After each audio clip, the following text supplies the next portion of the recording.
पण आजकाल बीपी खूप आपल्याला कॉमन आहे. बीपी म्हटलं की काहीतरी प्रेशर एवढं आपल्याला पिक्चर डोळ्यांसमोर आपल्या तयार होतोच. तर प्रेशर कशाचं? प्रेशर आपल्या ज्या शरीरामध्ये रक्त पोहोचवण्याची प्रक्रिया असते. या रक्त प्रक्रियेच्या प्रोसेसमध्ये आपल्या आर्टरीज आणि वेन्स ह्या 2 रक्तवाहिन्या असतात. वेन्स म्हणजे जे इथे आपल्याला काळे-काळे दिसतात ते वेन्स. ते रक्त परत आणण्याचं काम करतात. आणि आर्टरीज म्हणजे जे रक्त अवयवांपर्यंत पोहोचवण्याचं काम करतात. ज्याच्यामध्ये ऑक्सिजनेटेड ब्लड असं आपण म्हणतो. तर जेव्हा हे रक्त त्या नलिकांमधून जात असतं, सपोज ही नलिका आहे, रक्तवाहिनी आपली आर्टरी आहे. ह्याच्यामधनं एक नॉर्मल प्रेशरनी रक्त गेलं पाहिजे, सो दॅट ते लंग्सना, आईजना जिथे-जिथे आवश्यक आहे, तिथे त्यांना घेता येतं. पण हे प्रेशर जेव्हा जास्त होतं, हे प्रेशर एक प्रेशर आपण मर्क्युरीमध्ये मोजतो, तर ते जर जास्त प्रेशरमध्ये फोर्समध्ये ते रक्त वाहत असेल, तर त्याला आपण ब्लड प्रेशर असं म्हणतो. त्यामुळे प्रेशर हे नाव येतं, की ब्लडचं प्रेशर जास्त झालंय आर्टरीजमध्ये. असं सोपं एक ढोबळ अर्थ आहे ब्लड प्रेशरचा. ब्लडमध्ये मुळात प्रेशरची का आवश्यकता आहे? ब्लडमध्ये प्रेशरची आवश्यकता आहे कारण की ग्रॅव्हिटेशनल फोर्स आपण उभे उभे माणसं आहोत ना. आपल्याकडे 2 पाय असतात आणि ग्रॅव्हिटेशनल फोर्समुळे ब्लड सगळं खाली जातं. सो मग आपल्या ब्रेनला, हार्टला किंवा हार्टच्या वरच्या ऑर्गन्सना पण साधारणपणे ब्लड मिळालं पाहिजे. त्यामुळे एका फोर्सनी ते जसं नळांमधनं वाहत असतं, तसं नलिकांमधनं रक्त वाहत असतं. नॉर्मल ब्लड प्रेशरचं प्रेशर जे आपण मोजतो आजकाल इन्स्ट्रुमेंट्सच्या सहाय्याने, मॉनिटर्सनी, तर ते असतं साधारण 120/80 मिलीमीटर्स ऑफ मर्क्युरी. हे नॉर्मल आहे. या फोर्सनी, या रेटनी जर ब्लड वाहत असेल सगळीकडे, तर ते त्या रक्तवाहिन्यांना सहन होतं, अवयवांना सहन होतं आणि ते नॉर्मल असं म्हटलं जातं.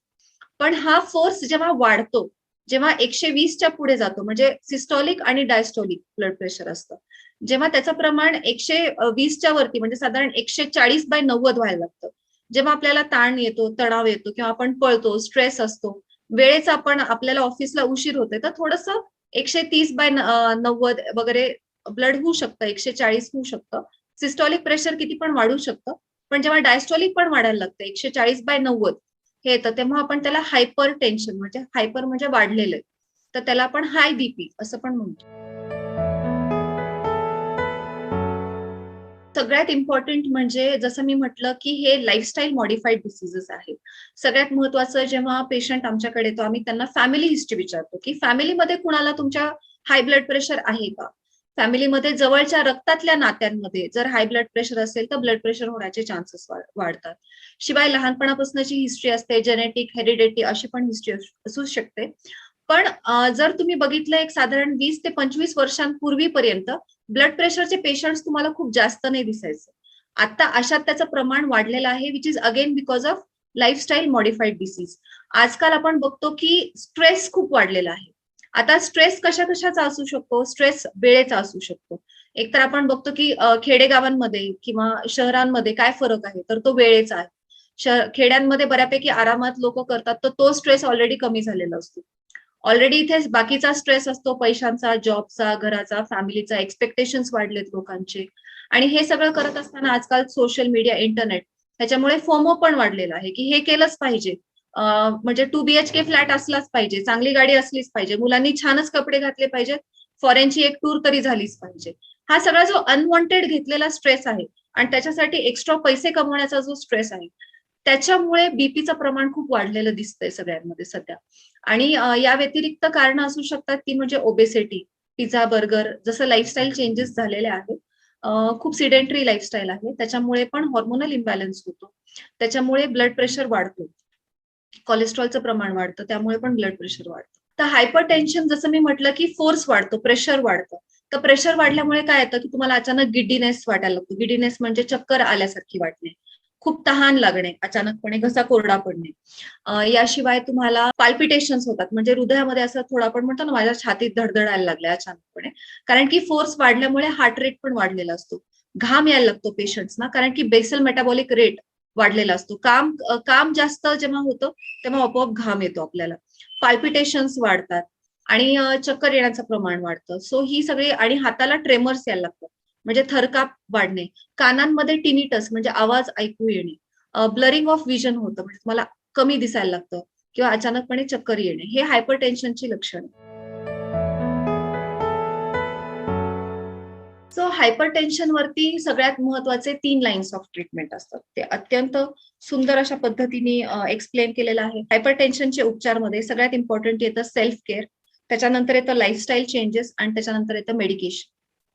सो मेडिकेशनमध्ये परत तेच येतं की टेस्टिंग, मॉनिटरिंग. नुसतं टेस्ट करून एकदा आपल्याला एवढं बीपी आणि ह्याची बीपीची ही एक गोळी आहे. गोळ्यांमध्ये पण जवळपास 6 ते 7 प्रकारच्या गोळ्या असतात बीपीच्या.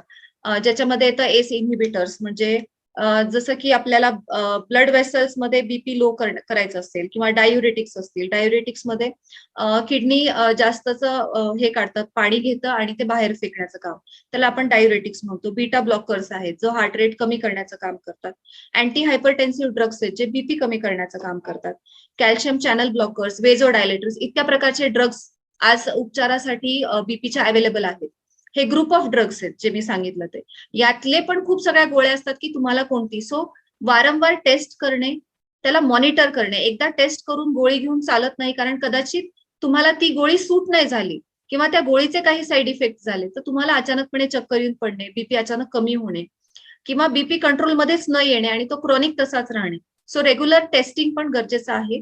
आणि त्या टेस्टिंग करतानाच मग तुम्हाला डॉक्टर्सच्या सल्ल्याने तुम्हाला लाईफस्टाईलमध्ये काय चेंजेस केले पाहिजेत. जसं की सगळ्यात सोपं आणि महत्वाचं म्हणजे स्ट्रेस मॅनेजमेंट. रोजच्या रोज तुम्ही काय स्ट्रेस आहे तो शोधून काढा. तो स्ट्रेस कमी करा, आपल्या गरजा कमी करा, आपला टाइम मॅनेज करा. टाइम मॅनेजमेंटमध्ये आपण म्हणतो ना, इमिडिएट काय काम केलं पाहिजे आणि लेस इमिडिएट, लेस इम्पॉर्टंट काय काम आहे. तर टाइम मॅनेजमेंट स्किल्स पण तुमच्यामध्ये असले पाहिजे. आणि लाईफस्टाईल चेंजेसमध्ये मेडिटेशन म्हणजे आपण म्हणतो वजन control, obesity, sedentary lifestyle, exercise या सगळ्या गोष्टी तर आहेतच. पण विशेष करून जर हायपरटेन्शनसाठी काही असेल तर ते आहे मेडिटेशन, ज्याच्यामध्ये तुमचं हार्ट आणि माइंड पीसफुल व्हायला मदत होते. तुमचा हार्ट रेट असा सेटल झाला पाहिजे, ब्लड प्रेशर असं खाली सेटल झालं पाहिजे. त्यासाठी तुम्हाला शून्यामध्ये कमीत कमी 5 ते 10 मिनिटं शांत बसता आलं पाहिजे, काही थॉट न ठेवता, की जगामध्ये काहीच नाहीये, ना काम आहे, ना घर, मुलं, लेकरं, संसार काहीच नाहीये. फक्त तुम्ही आहात आणि तुम्ही खूप छान, शांत, पीसफुल आणि आनंदी व्यक्ती आहात. या विचाराने जेव्हा तुम्ही स्वतःच्या मनाला आणि हृदयाला शांत करता, तेव्हा ते ब्लड प्रेशर थोडं शांत राहण्यासाठी दिवसभर मदत होऊ शकते. प्रिव्हेंट आपण करू शकतो, पण तो पूर्ण क्युअर नाही होत कधीच.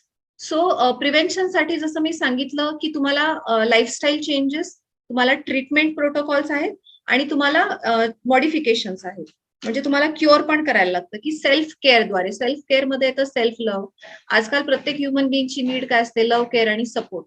आपल्याला आजकाल कुणावरच विश्वास राहिलेला नाही. सगळ्यात महत्वाचं हायपरटेन्शन इतकं प्रमाण का वाढलंय? तर ते म्हणजे आपल्याला खूप प्रॅक्टिकल जग झालेलं आहे. आपण ट्रस्ट फॅक्टर कमी आहे.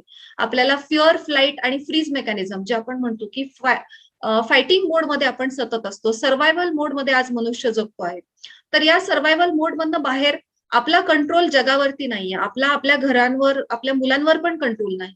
पण आपल्या स्वतःवर कंट्रोल निश्चितपणे आहे. मग आपण स्वतः तरी स्वतःला प्रेम देऊ शकतो, स्वतःला सपोर्ट देऊ शकतो आणि स्वतःला ह्या रॅट रेसमध्ये जी जगाने तयार केलेली आहे, याच्यामध्ये जाण्यापासून आपणच स्वतःला शांत करून थांबवू शकतो. तर सेल्फ केअर हा सगळ्यात इम्पॉर्टंट आस्पेक्ट आहे बीपीच्या कोणत्याही पेशंटसाठी. सो सेल्फ केअरमध्ये सेल्फ लव्ह येतं, मेडिटेशन येतं आणि शिवाय मग एक्सरसाइज, डाएट आणि लाईफस्टाईल मॉडिफिकेशन येतच येतं. सो हे सगळं जर तुम्ही केलं तर तुम्ही अर्ली स्टेजमध्ये असाल तर तुम्ही बीपी प्रिव्हेंट करू शकता. पण एकदा जर का तुम्हाला बीपी झाला तर बीपीचे जे पुढे होणारे कॉम्प्लिकेशन्स आहेत किंवा बीपीमुळे जे त्रास तुम्हाला होणार आहे, गोळ्या वाढणार आहेत, ते तुम्ही निश्चितपणे कमी करू शकता. मी बघा तुम्हाला सगळ्यात सोप्या आणि महत्वाच्या भाषेत सांगतेय, कारण हे सगळे सिम्पटम्स जे आहेत तुम्हाला बघत राहायचंय स्वतःवरती परत एकदा. आणि जसं आपण म्हणतो की आपलं प्रेशर वाढलेलं असतं. मग प्रेशर वाढल्यामुळे बऱ्याचदा काय होतं की आर्टरीजना डॅमेज होण्याचे चान्सेस असतात. बरोबर आहे. आर्टरीजमध्ये ते डॅमेज होत असताना आर्टरीज स्वतःलाही प्रोटेक्ट, आर्टरीज म्हणजे आपल्या रक्तवाहिन्या जे ऑक्सिजनेटेड ब्लड कॅरी करतं, तिथे ब्लडचं प्रेशर वाढलेलं असतं. मग ते प्रोटेक्ट करण्यासाठी लो डेन्सिटी लिपिड्स, जे कोलेस्ट्रॉलचं प्रमाण आहे ते आर्टरीजमध्ये वाढायला लागतं आणि नॅरोईंग ऑफ आर्टरीज होतं. नॅरोईंग ऑफ आर्टरीज झाल्यानंतर काय होतं, ते प्रेशर अजून जास्त वाढतं आणि ज्या एरियामध्ये आर्टरीजचं नॅरोईंग झालेलं आहे त्याला आपण अथरोस्क्लेरोसिस असं म्हणूयात. अवघड टर्म आहे, पण मी तुम्हाला सोपं करून सांगितलंय की आर्टरीजमध्ये नॅरो डाऊन होतात. त्याचा डेन्सिटी जी असते ती कमी झालेली असते आणि त्याच्यामुळे ब्लड जे इथून फ्री फ्लो होत आहे ते कमी झाल्यामुळे अजून प्रेशर वाढलेलं असतं. ब्लड सप्लाय कमी पडतो अवयवांना. मग जिथे कुठे ते झालं असेल, सपोज डोळ्यांमध्ये झालं, तर तुम्हाला रेटिनोपॅथी होईल.